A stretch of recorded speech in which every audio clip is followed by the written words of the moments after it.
Capítulo 10. Ley de libertad. Libertad natural. 825. Hay posiciones en el mundo en que el hombre pueda vanagloriarse de gozar de una libertad absoluta. No, porque todos, así los grandes como los pequeños, os necesitáis unos a otros. 826. ¿Cuál sería la condición en que el hombre podría gozar de libertad absoluta? El ermitaño en el desierto. Desde el momento en que se reúnen dos hombres, tienen derechos que respetar y no tienen, por consiguiente, libertad absoluta. 827. La obligación de respetar derechos ajenos ¿quita al hombre el derecho de pertenecer a sí mismo? De ningún modo, pues es un derecho que procede de la naturaleza. 828. ¿Cómo pueden conciliarse las opiniones liberales de ciertos hombres con el despotismo que a menudo ejercen en su casa con sus subordinados? Tienen la inteligencia de la ley natural, pero está neutralizada por el orgullo y el egoísmo. Comprenden lo que debe ser cuando sus principios no son una comedia hecha por interés, pero no lo hacen. ¿Les serán tomados en cuenta en la otra vida los principios que han profesado en la tierra? Mientras más inteligente es uno para comprender un principio, menos excusable es de no aplicársele a sí mismo. En verdad os digo que el hombre sencillo, pero sincero, está más adelantado en el camino de Dios que el que quiere parecer lo que no es. Esclavitud. 829. ¿Hay hombres que están por la naturaleza condenados a ser propiedad de otros hombres? Toda sujeción absoluta de un hombre a otro es contraria a la ley de Dios. La esclavitud es un abuso de fuerza que desaparece con el progreso, como desaparecerán poco a poco todos los abusos. La ley humana que consagra la esclavitud es contraria a la naturaleza, puesto que asimila el hombre al bruto y le degrada moral y físicamente. 830.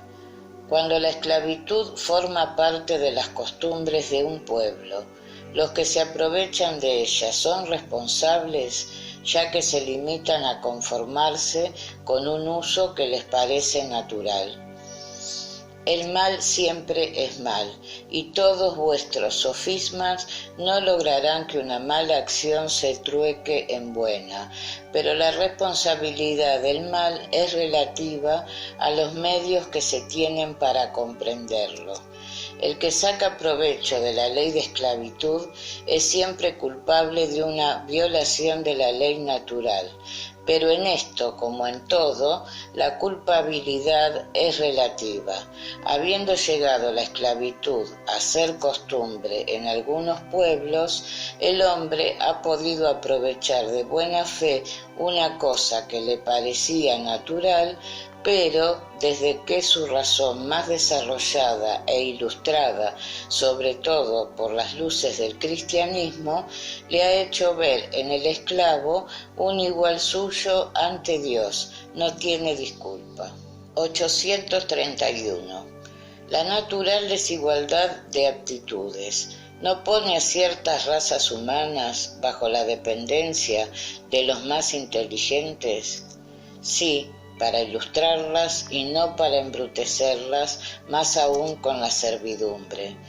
Los hombres han considerado durante mucho tiempo a ciertas razas humanas como animales trabajadores dotados de brazos y manos, a quienes tenían derecho a vender como bestias de carga. Se creen de mejor sangre, insensatos que solo ven lo material. No es la sangre la más o menos pura, sino el espíritu. 832. Hay hombres que tratan a sus esclavos con humanidad, pero no permiten que carezcan de nada y que creen que la libertad les expondría a mayores privaciones. ¿Qué decís de ellos? Digo que comprenden mejor sus intereses. También cuidan mucho sus bueyes y caballos a fin de venderlos a mejor precio. No son tan culpables como los que los maltratan, pero no dejan de disponer de ellos como de una mercancía, privándoles del derecho de pertenecerse. Libertad de pensar. 833. ¿Hay algo en el hombre que se sustraiga a toda violencia y por lo cual disfrute de libertad absoluta? Por el pensamiento disfruta el hombre de libertad sin límites, puesto que no reconoce trabas. Puede contenerse su manifestación, pero no anonadarlo. 834. ¿Es responsable el hombre de su pensamiento? Lo es ante Dios, y pudiendo él solo conocerlo, lo condena o absuelve según su justicia. Libertad de conciencia. 835. ¿La libertad de conciencia es consecuencia de la del pensar? La conciencia es un pensamiento íntimo que pertenece al hombre, como todos los otros pensamientos. 836. ¿Tiene el hombre derecho a poner trabas a la libertad de conciencia? Lo mismo que a la de pensar, pues solo a Dios pertenece el derecho de juzgar la conciencia. Si el hombre con sus leyes arregla las relaciones de los hombres entre sí, Dios con las leyes de la naturaleza arregla las relaciones del hombre con Dios. 837. ¿Cuál es el resultado de las trabas puestas a la libertad de conciencia? Obligar a los hombres a obrar de otro modo que piensan es hacer hipócritas. La libertad de conciencia es uno de los caracteres de la verdadera civilización y del progreso. 838. Toda creencia, aunque fuese notoriamente falsa, ¿es respetable? Toda creencia es respetable cuando es sincera y conduce a la práctica del bien. Las creencias censurables son las que conducen al mal. 839. ¿Somos reprensibles por escandalizar en su creencia a aquel que no piensa como nosotros? Es faltar a la caridad y atentar a la libertad de pensar. 840. ¿Se atenta a la libertad de conciencia poniendo trabas a creencias capaces de perturbar la sociedad? Se puede reprimir los actos, pero la creencia íntima es inaccesible. Reprimir los actos externos de una creencia cuando perjudican en cualquier sentido a otro no es atentar a la libertad de conciencia, porque semejante represión deja la creencia en completa libertad. 841.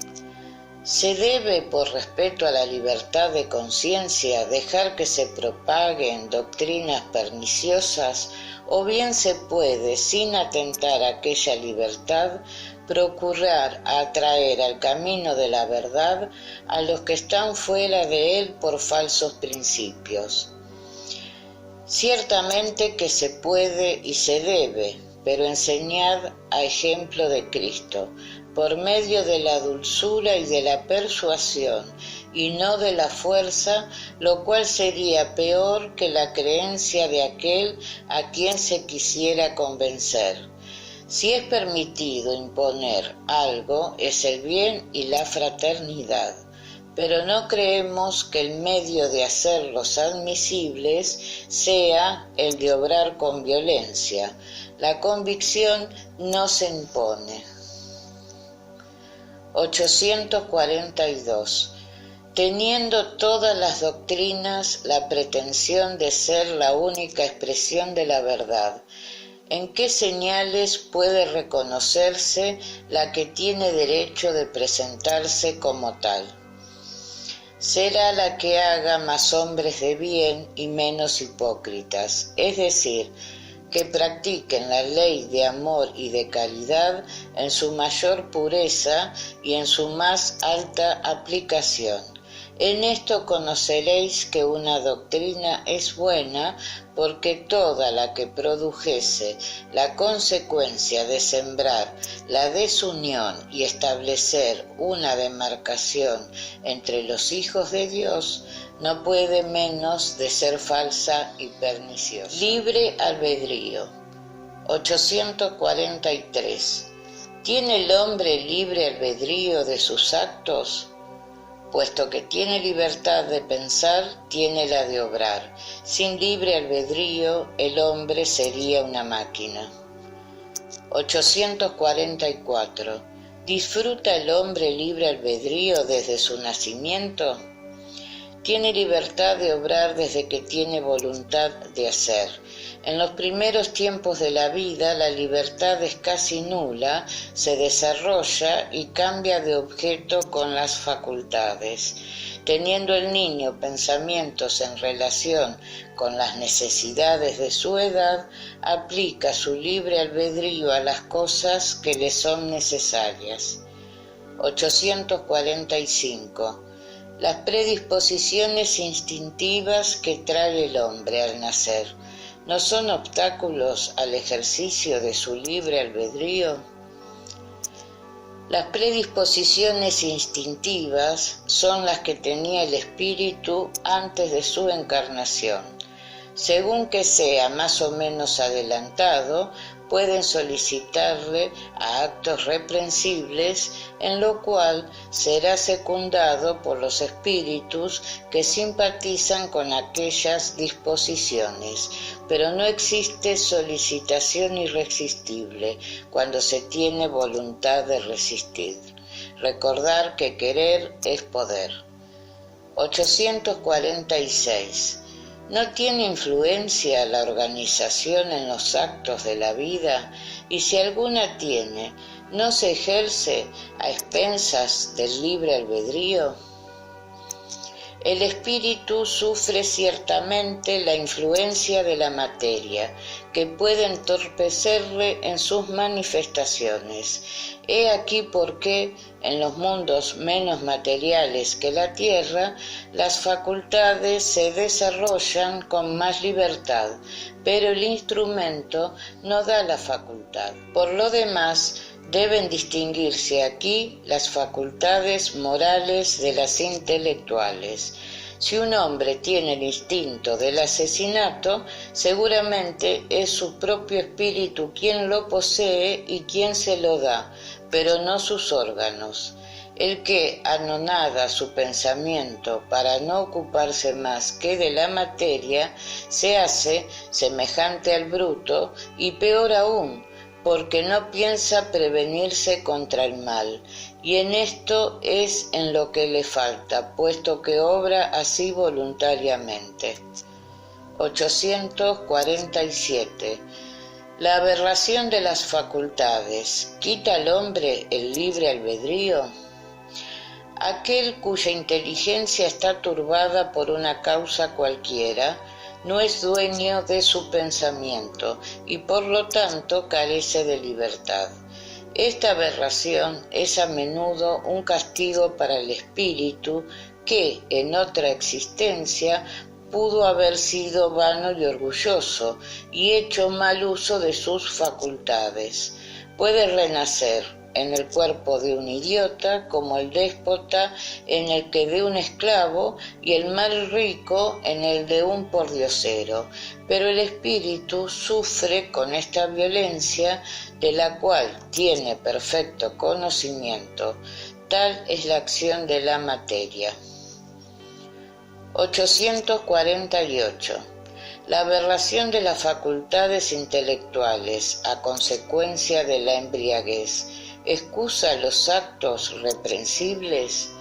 No, porque el ebrio se ha privado voluntariamente de su razón por satisfacer pasiones brutales. En vez de una sola, comete dos faltas. 849. ¿Cuál es la facultad dominante en el hombre salvaje, el instinto o el libre albedrío? El instinto, lo cual no le priva de obrar con entera libertad respecto de ciertas cosas, pero como el niño, aplica esa libertad a sus necesidades y se desarrolla con la inteligencia. Por consiguiente, tú que eres más ilustrado que un salvaje, eres más responsable de lo que haces que él. 850. La posición social ¿no es a veces un obstáculo a la entera libertad de los actos? La sociedad tiene sus exigencias, sin duda, Dios es justo y todo lo toma en cuenta, pero os hace responsables de vuestros escasos esfuerzos para vencer los obstáculos. Fatalidad. 851. ¿Existe fatalidad en los acontecimientos de la vida según el sentido dado a aquella palabra? Es decir, ¿todos los sucesos están determinados anticipadamente? Y si es así, ¿qué se hace el libre albedrío? La fatalidad existe solo en virtud de la elección que ha hecho el espíritu al encarnarse, de sufrir tal o cual prueba. Eligiéndola se constituye una especie de destino, consecuencia de la misma posición en que se encuentra colocado. Hablo de las pruebas físicas, porque en cuanto a las morales y a la tentación, conservando el espíritu su libre albedrío en el bien y en el mal, es siempre dueño de ceder o de resistir. Un espíritu bueno, viéndolo flaquear, puede venir en su ayuda, pero no influir en él hasta el punto de dominar su voluntad. Un espíritu malo, esto es, inferior, enseñándole y exagerándole un peligro físico, puede conmoverle y espantarle, pero no dejará por ello de quedar libre de toda traba a la voluntad del espíritu encarnado. 852. Hay personas a quienes parece perseguir la fatalidad, independientemente de su manera de obrar. ¿No forma parte de su destino la desgracia?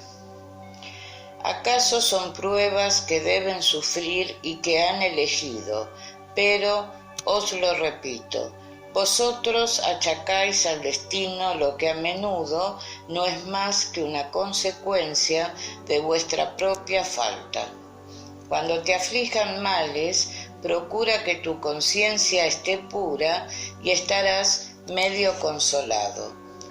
Las ideas falsas o exactas que nos formamos de las cosas nos hacen triunfar o sucumbir según nuestro carácter y posición social. Encontramos más sencillo y menos humillante nuestro amor propio, atribuir nuestros descalabros a la suerte o al destino que a nuestra propia falta. Si a veces contribuye a ello la influencia de los espíritus, podemos siempre sustraernos a esa influencia, rechazando las ideas que nos sugieren cuando son malas. 853. Ciertas personas se libran de un peligro mortal para caer en otro, y parece que no podían escapar de la muerte. ¿No es esto la fatalidad? Solo es fatal, en el verdadero sentido de la palabra, el instante de la muerte, llegando el cual, ya por uno, ya por otro medio, no podéis sustraeros a él. Así pues, cualquiera que sea el peligro que nos amenace, ¿no moriremos si no ha llegado aún nuestra hora? No, no perecerás, y de ello tienen miles de ejemplos, pero llegada tu hora de marchar, nada puede librarte. Dios sabe anticipadamente de qué clase de muerte sucumbirás, y a menudo también lo sabe tu espíritu, porque le es revelado cuando elige tal o cual existencia. 854. Síguese de la infalibilidad de la hora de la muerte, que son inútiles las precauciones que se toman para evitarla. No, porque las precauciones que tomáis os son sugeridas con la mira de evitar la muerte que os amenaza. Son uno de los medios para que no se verifique. 855. ¿Cuál es el objeto de la providencia, haciéndonos correr peligros que no han de producirnos consecuencias?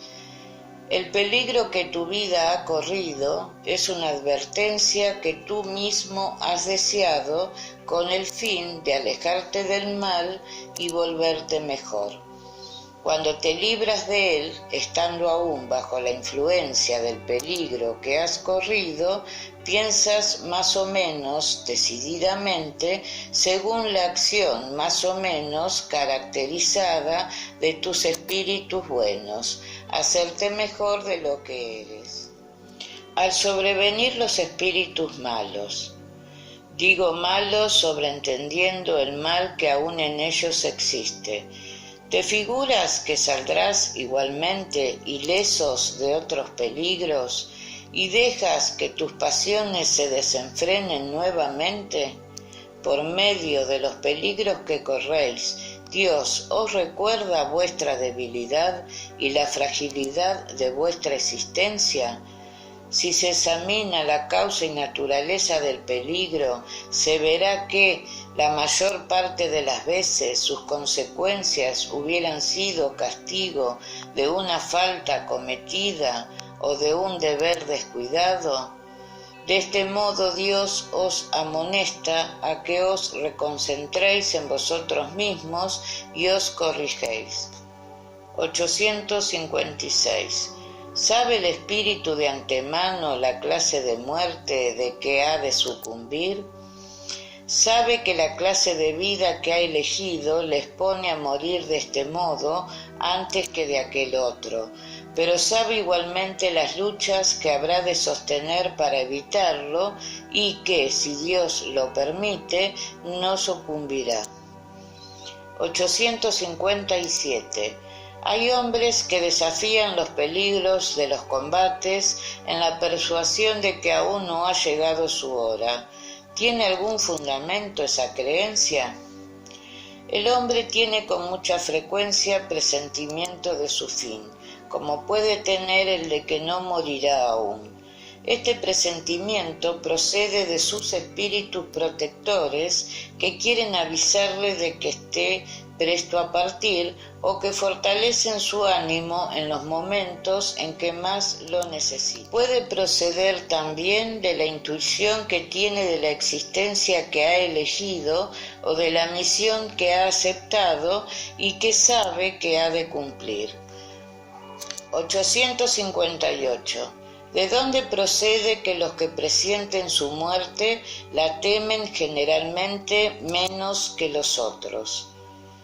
El hombre, y no el espíritu, es quien teme la muerte, y el que la presiente piensa más como espíritu que como hombre, comprende su emancipación y la espera. 859. Si la muerte no puede ser evitada, ¿cuándo ha de tener lugar? ¿Sucede lo mismo con todos los accidentes que nos sobrevienen durante el curso de la vida?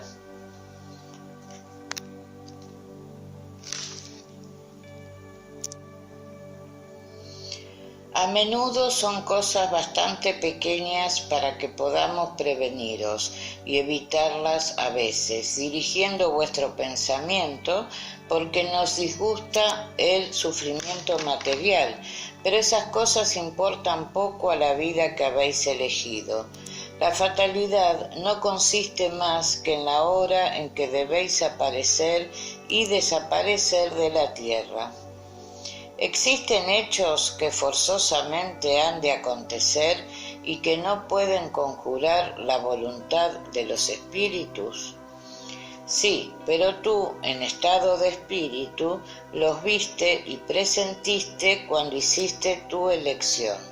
No creas, sin embargo, que todo lo que suceda está escrito como se dice. Un acontecimiento es a menudo consecuencia de una cosa que has hecho por un acto de tu libre voluntad, de modo que si no la hubieses hecho, el acontecimiento no hubiera tenido lugar. Si te quemas un dedo, eso no es nada, es consecuencia de tu imprudencia y de la materia. Solo los grandes dolores y los acontecimientos importantes y que pueden influir en la moral están previstos por Dios, porque son útiles a tu purificación e instrucción. 860.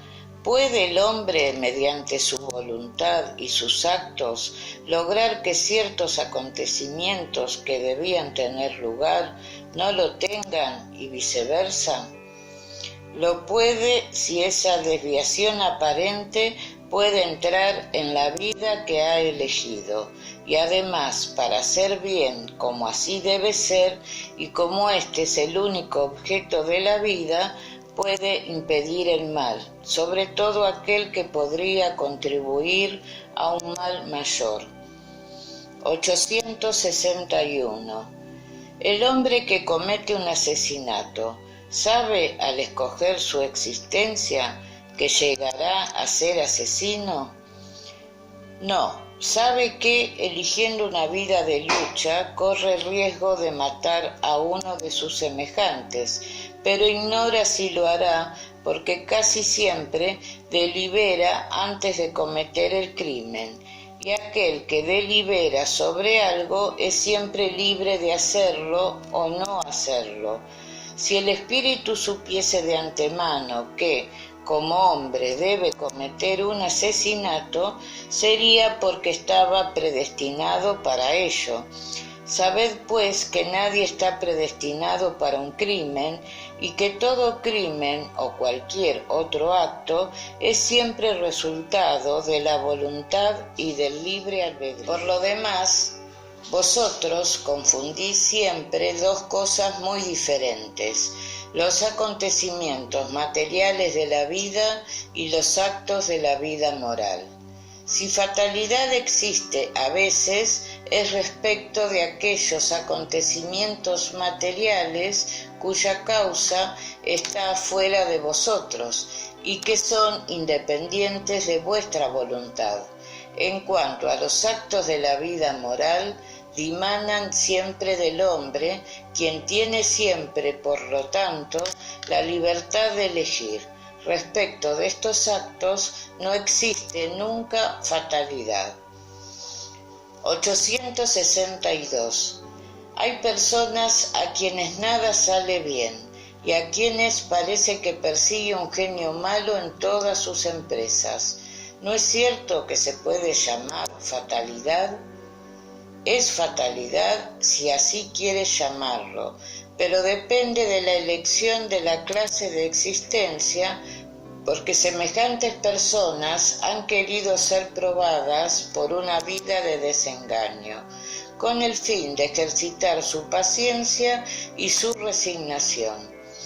No creas, empero, que semejante fatalidad sea absoluta, pues a menudo es resultado del camino equivocado que han tomado y que no está en relación con su inteligencia y sus aptitudes. El que quiere atravesar un río a nado sin saber nadar, corre mucho peligro de ahogarse, y lo mismo sucede en la mayor parte de los acontecimientos de la vida. Si el hombre no emprendiese otras cosas que las que están en relación con sus facultades, llegaría a buen término casi siempre. Lo que le pierde es su amor propio y su ambición, que le hacen salir del camino y tomar por vocación el deseo de satisfacer ciertas pasiones. Fracasa y es culpa suya, pero en vez de censurarse a sí mismo, prefiere acusar a su estrella. Tal hay que hubiera sido un buen obrero y se hubiera ganado honradamente la vida, que es un mal poeta y se muere de hambre. Para todos habría puesto si cada uno supiera ocupar su lugar. 863. Las costumbres sociales no obligan con frecuencia al hombre a tomar una dirección con preferencia a otra y no está sometido a la censura de la opinión en la elección de sus ocupaciones, lo que se llama respeto humano. ¿No es un obstáculo al ejercicio del libre albedrío?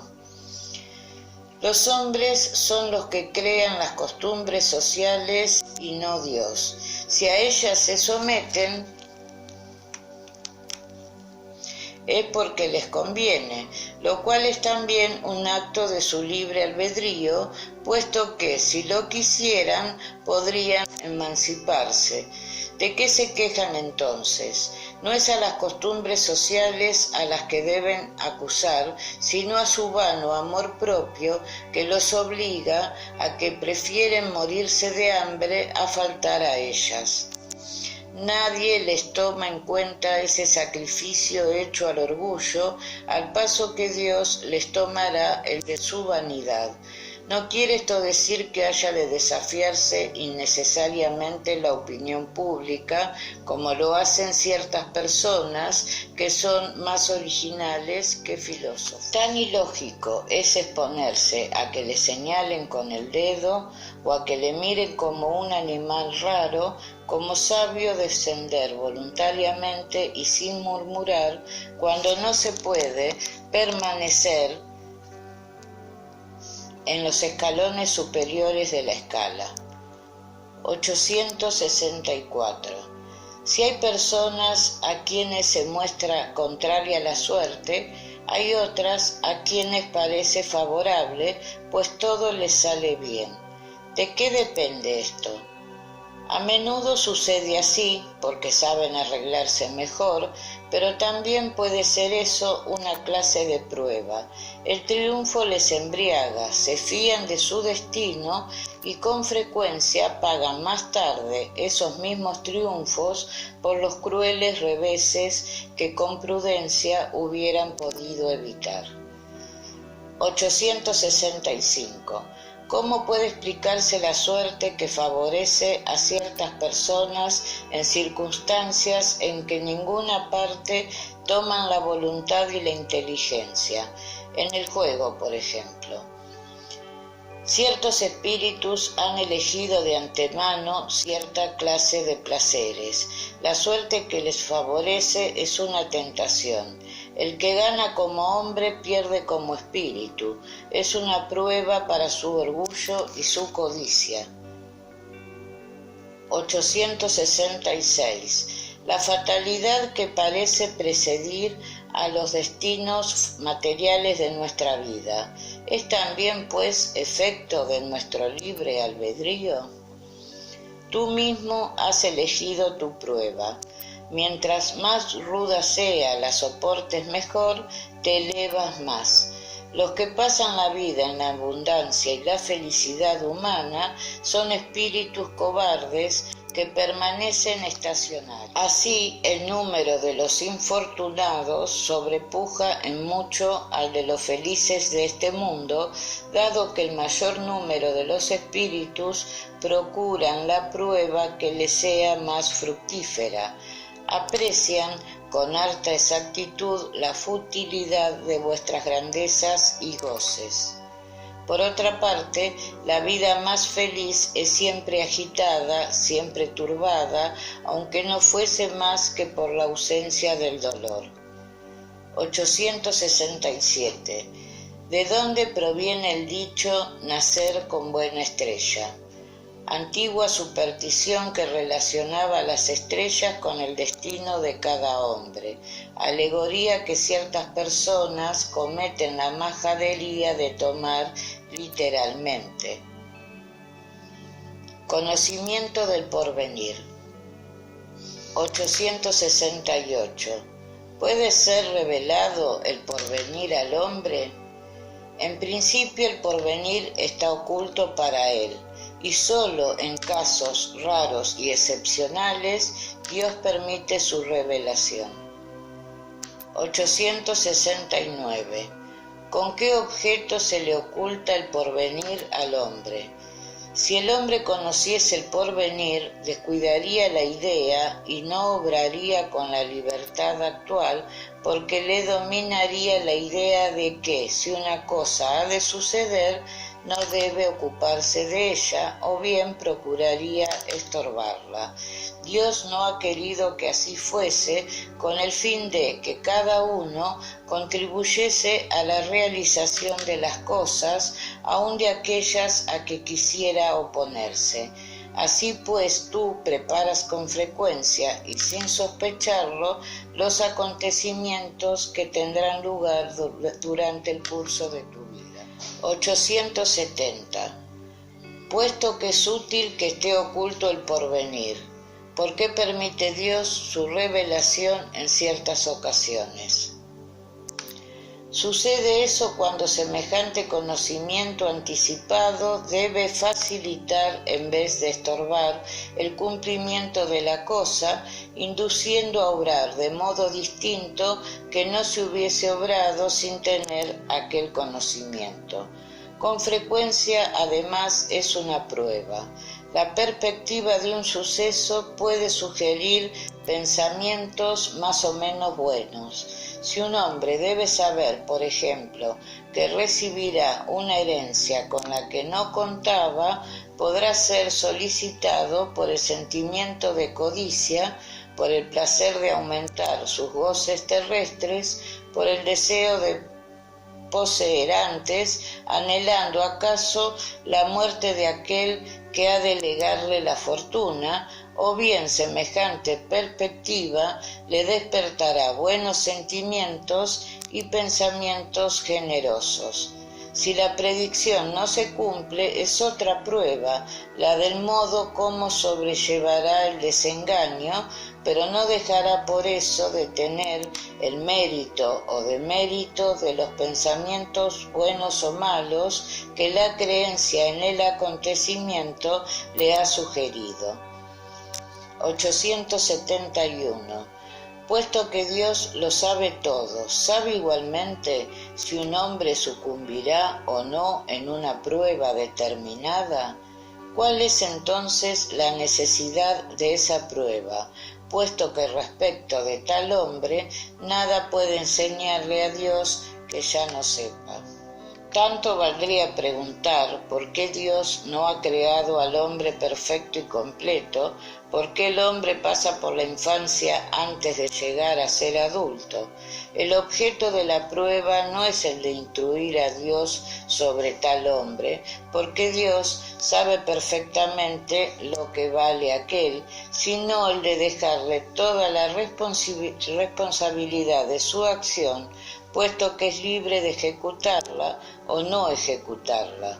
Pudiendo el hombre elegir entre el bien y el mal, la prueba produce el efecto de ponerle en lucha con la tentación del mal, dejándole todo el mérito de la resistencia. Luego, aunque Dios sepa muy bien de antemano si triunfará o no, no puede en su justicia ni castigarle ni recompensarle por un acto no realizado aún. Lo mismo sucede entre los hombres. Por capaz que sea un aspirante, cualquiera que sea la certeza que se tenga de que triunfará, no se le confiere grado alguno sin examen, es decir, sin prueba. De igual manera, el juez no condena al acusado, sino en virtud de un hecho consumado y no por previsión de que puede o debe consumarlo. Mientras más se reflexiona sobre las consecuencias que resultarían para el hombre del conocimiento del porvenir, más se comprende lo sabio que ha sido la providencia en ocultárselo. La certeza de un acontecimiento feliz le sumiría en la inacción, en el abatimiento la de uno desgraciado, y en ambos casos quedarían paralizadas sus fuerzas. He aquí por qué el porvenir no le es revelado al hombre más que como un fin que debe alcanzar con sus esfuerzos, pero ignorando la serie de peripecias por que ha de pasar para lograrlo. El conocimiento de todos los accidentes del camino le privaría de iniciativa y del uso de su libre albedrío, y se dejaría deslizar por la pendiente fatal de los sucesos sin ejercer sus facultades. Seguros del éxito de una cosa, no nos ocupamos más de ella. Resumen teórico del móvil de las acciones del hombre. 872. La cuestión del libre albedrío puede resumirse de este modo. El hombre no es fatalmente arrastrado al mal. Los actos que realiza no están escritos de antemano. Los crímenes que comete no son resultados de un fallo del destino.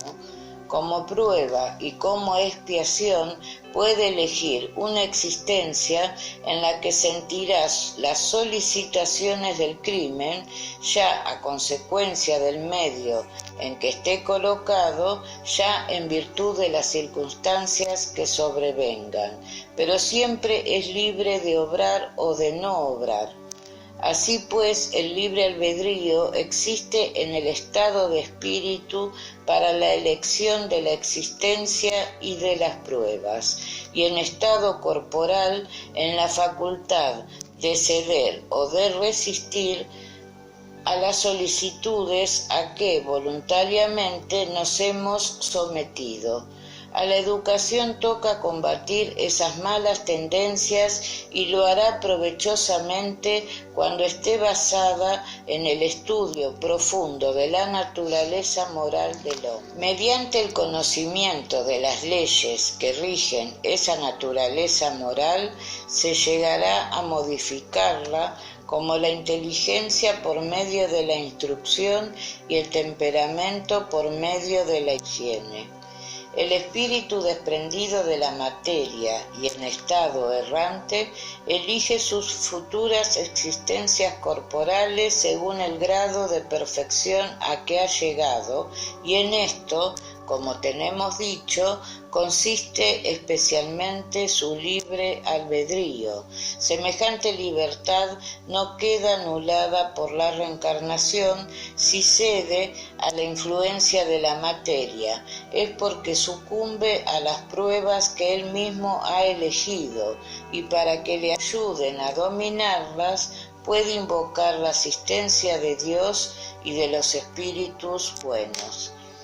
Sin libre albedrío el hombre no tiene culpa del mal ni mérito por el bien, lo cual está de tal modo reconocido que en el mundo se proporciona siempre la censura o el elogio o la intención, es decir, a la voluntad, y quien dice voluntad dice libertad. El hombre no puede, pues, buscar excusa a sus faltas en su organización sin abdicar de su razón y de su condición de ser humano para asimilarle al bruto. Si de tal manera aconteciese respecto del mal, igualmente sucedería respecto del bien.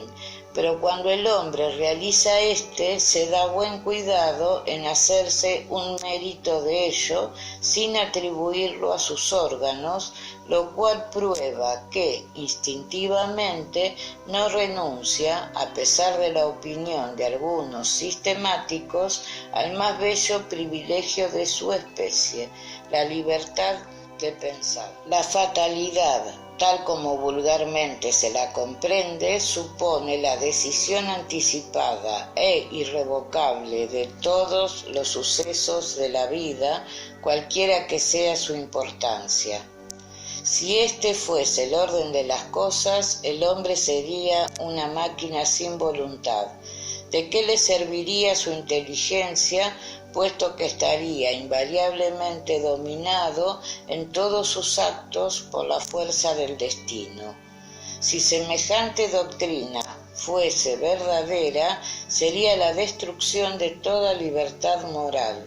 No existiría responsabilidad para el hombre y por consiguiente ni bien, ni mal, ni crímenes, ni virtudes. Dios, soberanamente justo, no podría castigar a su criatura por faltas que no dependía de ella dejar de cometer, ni recompensarla por virtudes cuyo mérito no le correspondería. Semejante ley sería, además, negación del progreso, porque el hombre que todo lo esperase de la suerte, nada intentaría para mejorar su posición, puesto que no sería ni de mejor ni de peor condición. La fatalidad no es, sin embargo, una palabra hueca. Existe en la posición que el hombre ocupa en la tierra y en las funciones que desempeña a consecuencia de la clase de existencia que su espíritu ha elegido como prueba, expiación o misión. Sufre fatalmente todas las vicisitudes de esa existencia y todas las tendencias, buenas o malas, que le son inherentes, pero hasta aquí llega la fatalidad, porque depende de su voluntad el ceder o no a aquellas tendencias. Los detalles de los acontecimientos están subordinados a las circunstancias que el hombre provoca por sí mismo con sus actos y en los cuales pueden influir los espíritus por medio de los pensamientos que les sugieren. La fatalidad consiste, pues, en los sucesos que se presentan, puesto que son consecuencia de la elección de la existencia hecha por el espíritu. No puede consistir en el resultado de aquellos sucesos, puesto que puede depender del hombre el modificar su curso con su prudencia y no consiste nunca en los hechos de la vida moral. Respecto de la muerte, sí que está el hombre sometido de un modo absoluto a la inexorable ley de la fatalidad, porque no puede sustraerse al fallo que fija el término de su existencia, ni al género de muerte que debe interrumpir su curso. Según la doctrina vulgar, el hombre toma en sí mismo todos sus instintos. Estos provienen, ora de su organización física, de la que no puede ser responsable, ora de su propia naturaleza, en la cual puede buscar una excusa, diciéndose que no es culpa suya el ser como es. Evidentemente es más natural la doctrina espiritista, admite en el hombre el libre albedrío en toda su plenitud, y al decirse que si hace mal cede a una mala sugestión extraña, le abandona toda la responsabilidad, puesto que le reconoce fuerza para resistirla, lo que es evidentemente más fácil que si tuviese que luchar con su propia naturaleza. Así, según la doctrina espiritista, no existe solicitación irresistible. El hombre puede negar siempre oídos a la voz oculta que en su fuero interno le solicita el mal, como puede negarlos a la voz material del que habla, y lo puede, en virtud de su voluntad, pidiendo a Dios la fuerza necesaria y reclamando a este efecto la asistencia de los espíritus buenos. Esto es lo que nos enseña Jesús en la sublime súplica de la oración dominical cuando nos hace decir: y no nos dejes caer en la tentación, mas líbranos del mal. Esta teoría de la causa excitante de nuestros actos se desprende evidentemente de toda la enseñanza dada por los espíritus. no solo es sublime por su moralidad, sino que añadimos que ensalza al hombre, lo presenta libre de sacudir un yugo obsesor, como libre es de cerrar su casa a los inoportunos. No es ya una máquina que obra por un impulso independiente de su voluntad, sino un ser dotado de razón que escucha, que juzga y escoge libremente entre dos consejos. Añadamos que, a pesar de todo, el hombre no queda privado de iniciativa y no deja de obrar por movimiento propio, puesto que en definitiva no es más que un espíritu encarnado que conserva bajo la envoltura corporal las cualidades, buenas o malas, que poseía como espíritu. Las faltas que cometemos tienen, pues, su primer origen en la imperfección de nuestro espíritu, que no ha conseguido aún la superioridad moral que tendrá un día, pero que no carece por ello de libre albedrío. La vida corporal le es dada para que se purgue de sus imperfecciones por medio de las pruebas que sufre, y precisamente las mismas imperfecciones son las que le hacen más débil y accesible a las sugestiones de otros espíritus imperfectos, que de ellas se aprovechan para procurar que sucumba en la lucha que ha emprendido. Si de ella sale victorioso, se eleva; si sucumbe, se queda como era, ni mejor ni peor.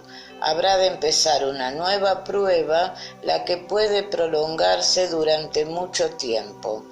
Mientras más se purifica, más disminuyen sus lados vulnerables y menos pie da a los que le solicitan al mal. Su fuerza moral crece en proporción de su elevación y los malos espíritus se alejan de él. Todos los espíritus, más o menos buenos, una vez encarnados, constituyen la especie humana, y como nuestra tierra es uno de los mundos menos adelantados, se encuentran más espíritus malos que buenos, y he aquí por qué vemos en ellos tanta perversidad. Esforcémonos, pues, por no volver a este mundo después de la presente residencia, y por merecer ir a descansar en otro mejor, en uno de esos mundos privilegiados donde el bien reina sin rival, y en el cual no recordamos nuestro tránsito por la tierra más que como un período de destierro.